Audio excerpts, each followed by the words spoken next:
Hi everyone, welcome back and thank you for giving me your time. I have a number of videos prepared for this channel and all I have to do is edit and put it together, but I'm battling for time, not because I want to. I would much rather be here, but never mind. Having said all of that, I still want to abandon everything I have prepared for a while now and talk to you about Sebastian Rogers, because I am extremely conflicted about the case. I'm placing this case in the exact same category as that of Summer Wells and Monkey Michael Vaughan. And, I hate mysteries. I want answers, and I'm sure the relatives of these three children want answers even more than I do. Sebastian is a 15-year-old autistic boy who disappeared from his home on the 25th of February this year. I've talked about it before, but if you're new on the channel and haven't come across this story before, the backstory is that him and his mom went out bowling and eating at a restaurant while his stepfather was away working. According to Mom Katie, they returned to their home in Hendersonville. He went to his room and she did a variety of things, studied, spoke to her husband on the phone, and so forth. Allegedly, she told Sebastian to go to sleep at about 9 o'clock. At 10, she heard a thud. She called out to Sebastian. He said he was okay, and she told him to go to sleep. She went to sleep at around midnight. The next morning, Sebastian was gone and remains missing to this day. Now, there are two schools of thought. One which believes his mother and stepfather and believes he left by the front door on his own and something had befallen him after. An accident or foul play, or even that he ran away and is managing to stay away. The second school of thought is that something had befallen him inside the home and that the stepfather is helping Mom cover it up. I personally don't know what to believe. I know many of the creators cannot stand Chris Proudfoot, the stepfather, and having listened to him, I cannot honestly say that I like the man. He is a bit of a misogynistic narcissist, in my opinion. But I do not think Chris Proudfoot did anything to Sebastian. I've come across guys like him before, and guys like him has to be right, and everyone has to stay in line with his idea of what is right and what is wrong. Notice I said his idea. Never mind. What I do get from him is that in his idea of what is right or wrong, it is his job, his responsibility to protect his wife. And he actually said as much. So if there was an accident or his wife Katie told him there was an accident, would he go so far as to lie and protect her when the rest of the world is out looking for this child? I think that is the main question. Just how far would Chris Proudfoot go to protect or cover for his wife? Now, doing some homework on autism, it has come to my attention that it is not exactly uncommon for a person with autism to wander off or walk away. It has happened before, and it has also happened that such a child or teenager had a fatal accident or was indeed the victim of foul play after they walked off. So, as far as Sebastian goes, it would not exactly be surprising if it is discovered that he did walk off and was the victim of an accident or foul play. But did he? Initially, I would have given it a 50-50 that he just randomly walked off, but the more I learn about this child, the more I have come to doubt that. In an interview on social media, Mom Katie talks about Sebastian's likes and dislikes, his habits and manners, and basically about who he is and how he operates.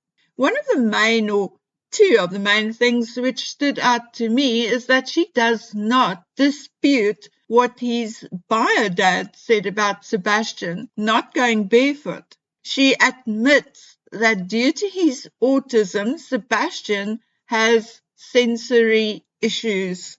Now, I looked at comments and chats on YouTube, and it is clear that nearly all the parents of autistic children report some kind of sensory issue.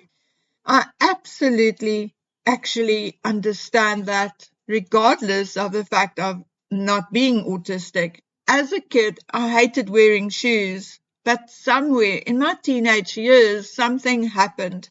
I think it was when I got plantar warts on my feet. It was a very traumatic and painful experience, and I think that made me overly aware of the dirt we step on with our bare feet, because I have not gone barefoot since I was 12, 13, 14, I can't remember. I just remember that one day I still took my shoes off the moment I came home, and the next day I didn't, or I changed from shoes to sandals or whatever, but barefoot I did not go. It has to be a cold day in hell before I go barefoot. I can't even step out of the bath and directly onto the floor. I have to step on something. Usually the clothes I took off before my bath, and then I chuck them directly into the washing machine. My grandson will also not go anywhere barefoot and never has. He's even worse than me, and even if we are at home and I'm in a hurry and I tell him to just quickly bring me something, he will stop and put on his slops or his slippers first, no matter what. So from what people are saying about autism and personal experience, I cannot, for the life of me, see Sebastian leave the home barefoot. His autism, the fact that he stepped on fire ants and his sensory issues makes it virtually impossible. Those who say it is possible do not understand such a hang-up or compulsion which comes with autism, OCD, etc. There are even some creators who are suggesting that he had a pair of shoes his mom did not know about. I guess it is possible. I mean, anything is possible. But is it probable? I don't think so. Sebastian, due to his chromosome deletion syndrome, is immature for his age. Yes, he is intelligent, but emotionally about 5 years younger than his teenage 15 years. And this is normal for someone on the spectrum and with the syndrome, and because they live an isolated and protected life. I cannot see a 10-year-old hiding shoes from his mother and doing so effectively, or so effectively, that she does not find them, unless it was planned to run away. But then would he even think of hiding shoes? I mean, why would he? He may plan other things, but I think it would be natural to just put your feet into the shoes you last wore, or the shoes you like or wear the most. And if it was a runaway scenario, why would an intelligent 15-year-old leave at night with no shoes on, no jacket, nothing to eat or drink, and no money? Absolutely nothing. The second thing Katie said, which really stood out to me, was that Sebastian was allergic to grass, especially when it pollinates. Well, isn't it spring in the United States now? Time for the grass to pollinate. So this makes it even less likely that Sebastian would go outside by himself, let alone barefoot and with no medication for his allergies. Unless there is only one reason why Sebastian would go outside with nothing and that is if he was scared and running. So did he run because he was scared, running for his life, and someone caught up with him at the retention pond? I mean, there's talk of a pair of pants, a sweater, a blanket found, and stepdad Chris said it will be sent for DNA tests to see whether it belongs to Sebastian. Now, I find this very odd. Yes, I can understand it being tested to confirm whether Sebastian was using it, but surely his mother would know whether it belongs to him or not. At least she should be able to tell whether it looks like something Sebastian owns. So only considering his sensory issues and allergies, it really, honestly and truly is my opinion that Sebastian Rogers did not walk out of his home just because he felt like it or decided to go on a whim. There are other things like his love of sweets and sugary things. If he was running away and planned it, why wouldn't he take something to eat or drink, take a backpack with a warm jacket, take his switch, take some money? I mean, he may be immature for his age, but according to everybody, he is not stupid. Now, I listed the pros and cons, and I'm afraid I do not see that young boy walking out of his home just because he wanted to. I don't think he planned on running away either. It is my opinion that he either ran because he was afraid for his life, or he did not leave the house on his own. The next thing which bothers me is the uncertainty of the tracking of Sebastian to the retention pond. There are discrepancies, and some who believe that the tracking of Sebastian to the pond was a false flag. And quite frankly, I lean more towards that theory myself. But for now, let's assume it was Sebastian's scent which was tracked to the pond. Then what could have happened to him? Why would his scent stop there? Now, I sincerely did what I could to research the possibilities, and unfortunately, there aren't many. We know Sebastian is not in the pond. The pond was drained and the mud searched. What would have happened to his scent, though, had he gone through the pond and continued his journey on the other side? Yes, it may have disappeared for a while, but I do not think this is a likelihood. I watched a video of a guy searching the mud, and in most places the mud came up to his ankles or higher, and that is hard to walk in. And Sebastian is a scrawny young lad and only about 5'5". Among all the possibilities, there is only one which would make sense in this particular scenario, and that is that Sebastian made it to the pond, but someone caught up with him there and took him and placed him in a vehicle and drove away with him. But who? Was there a fight between him and his mom? He ran out, she followed and caught up with him at the pond. Or was there a fight and he ran out and hid near the pond and she found him there? Was he overstimulated and difficult? They fought. Katie told Chris she could not control her son anymore. Chris came home and found Sebastian at the pond. Somehow, despite the fact that I don't particularly like or trust Chris, I don't see or feel any of that. Instead, I think if there were issues that night, it was between Sebastian and Katie, his mother.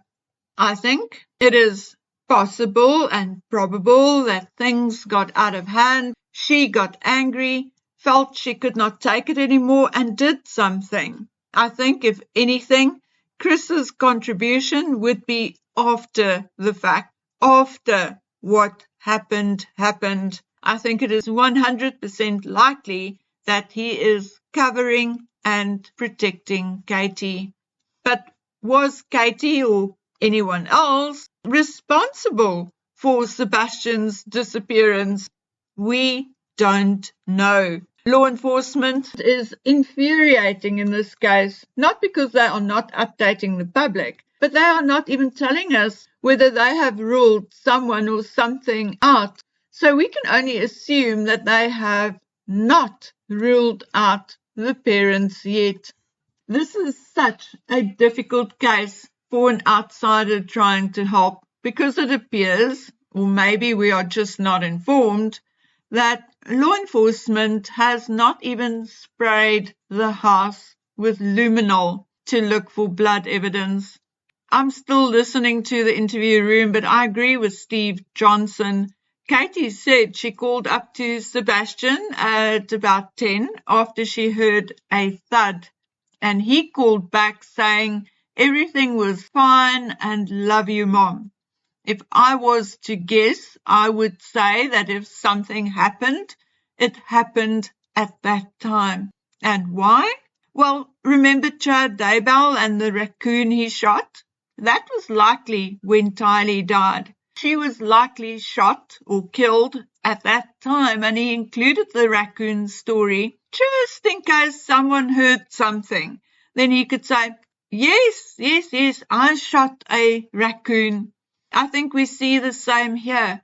Katie includes the thud in case someone heard something. Then she could say, yes, I heard it too, but he said he was okay. Now, if something had happened to Sebastian and he did not walk off on a whim, which obviously I do not believe he did, then my opinion is that Katie cracked. With Chris working away from home, she had likely been alone with Sebastian most of the time for months now. She's working and studying, and I think Sebastian is a handful. Maybe she told him to go to sleep. As moms, we know what that is like. Have you brushed your teeth? Have you changed into your pajamas yet? Now go to bed. I said go to bed. Why are you not in bed yet? I mean, it can carry on for an hour, if not more. And if a kid is mouthy and backchats you, you can get pretty mad. Okay, now we don't go ahead and harm our children, but it happens. There is indeed such a thing as blind anger. And maybe one day we can actually talk about that. What happens inside the brain and body when we get angry. Now, okay, ladies and gentlemen, that is it for today. I sincerely hope that we can catch up on this channel over the next 2 weeks or so. So until we meet again on the next one, please take good care of yourself, your children, your pets, and each other. Bye.